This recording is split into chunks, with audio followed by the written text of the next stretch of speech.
Bom dia, boa tarde, boa noite, pessoal. Tudo tranquilo? Espero de coração que sim. Tá? Vamos dando continuidade às nossas aulas, né? Vamos para a nossa revisão e falar um pouquinho de carga elétrica e eletricidade.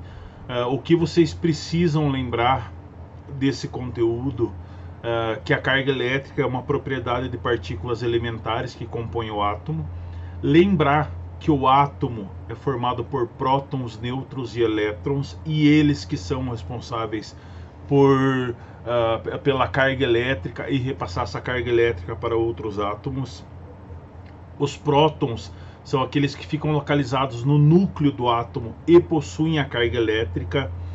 Os elétrons, eles ficam na eletrosfera, girando ao redor desse átomo, que fica em torno do núcleo atômico, tá? E tem carga elétrica negativa.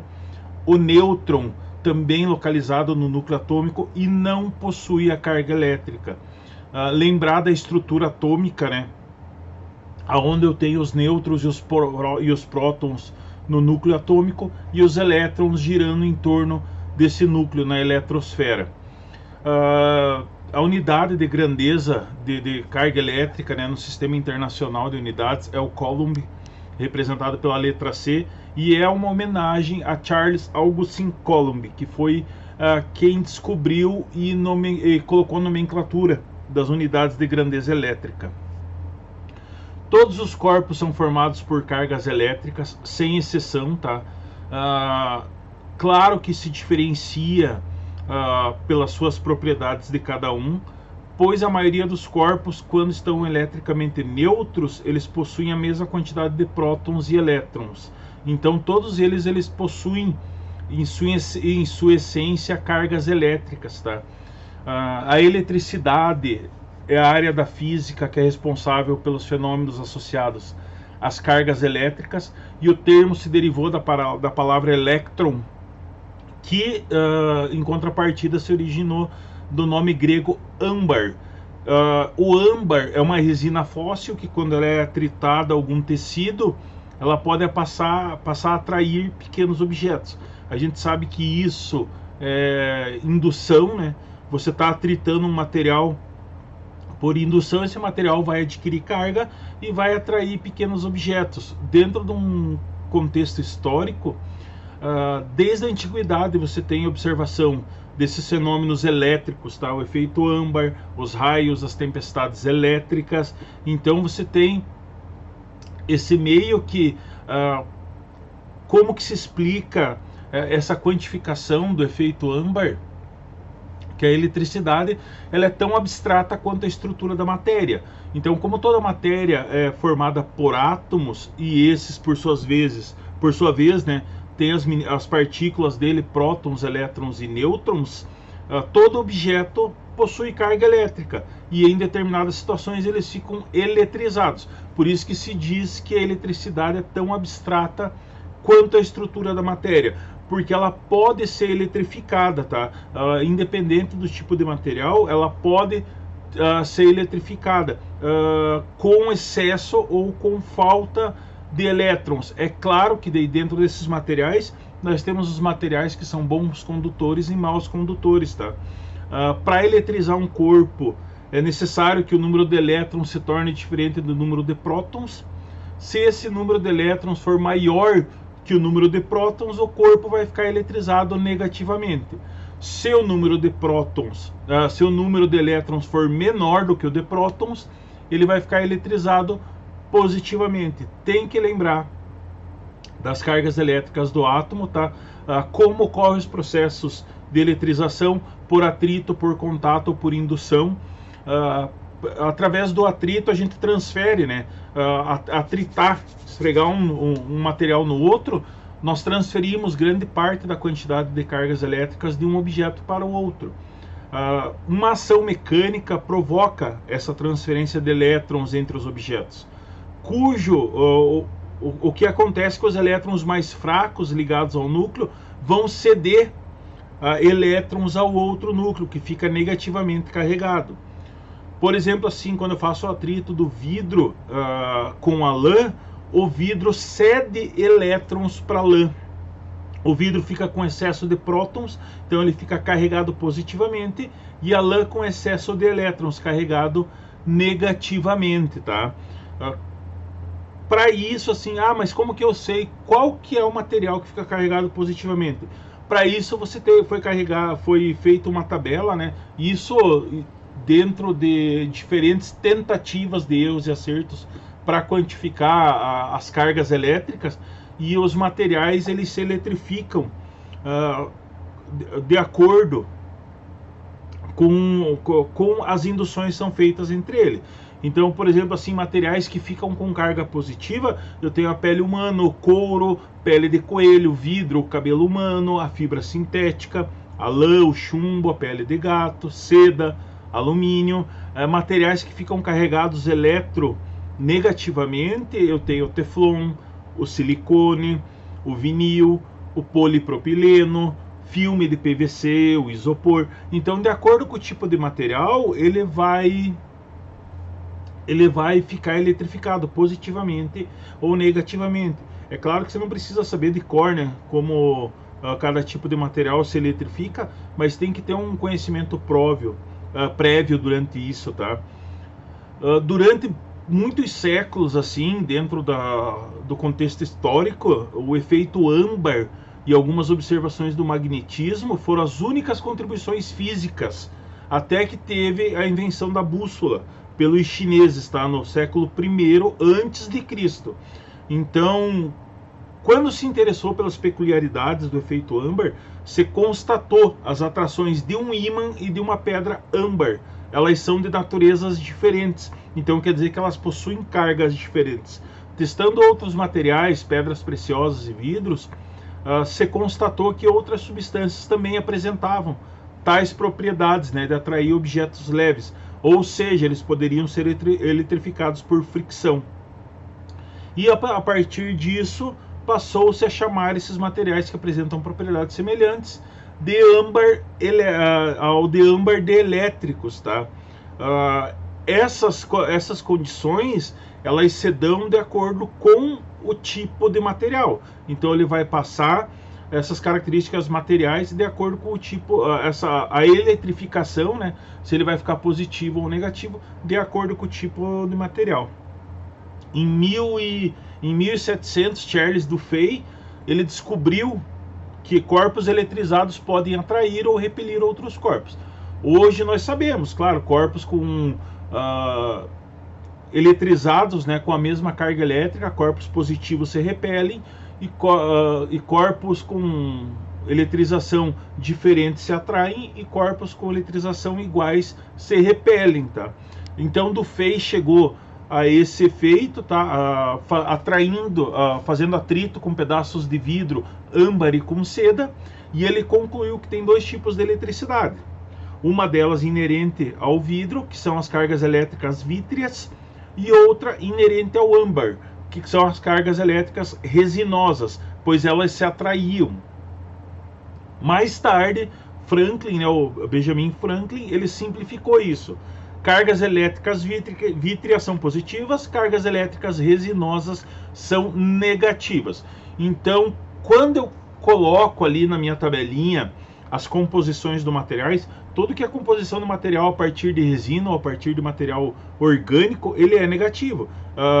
E tudo que é vítreo, ele é positivo. Isso não teve nenhuma aplicação prática fora dos laboratórios, até por volta de 1800, tá?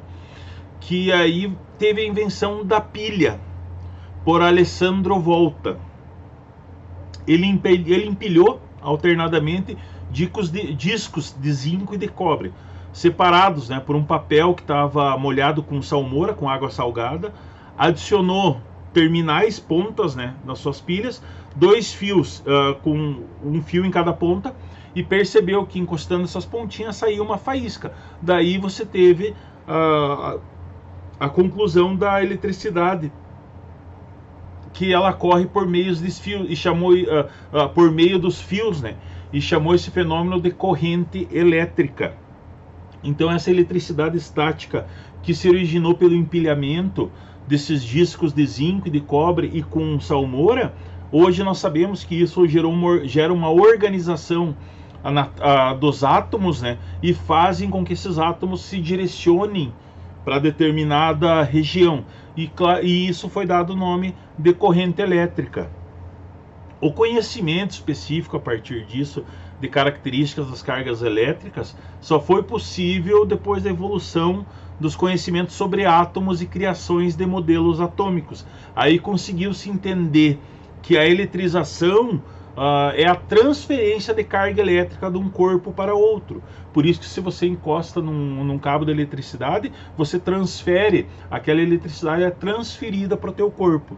Então, dentro disso, os corpos eles adquirem as cargas quando você faz eletrização. Tá? Na eletrização por atrito, eles adquirem cargas de mesmo valor, mas de sinais contrários dentro desse meio.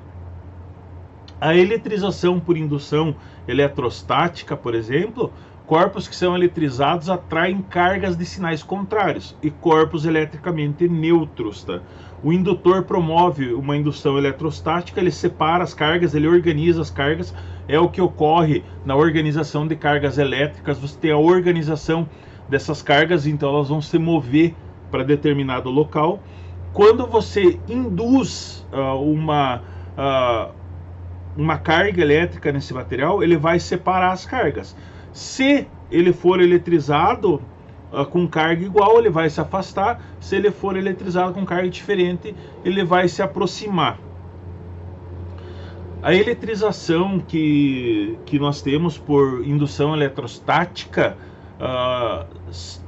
quando você faz um aterramento, o corpo neutro vai ficar eletrizado, mesmo que não tenha contato entre ele e o bastão, porque ele tem a Terra. Hoje a gente sabe que ela tem também essa organização elétrica, né? Então você tem essa diferença de condução.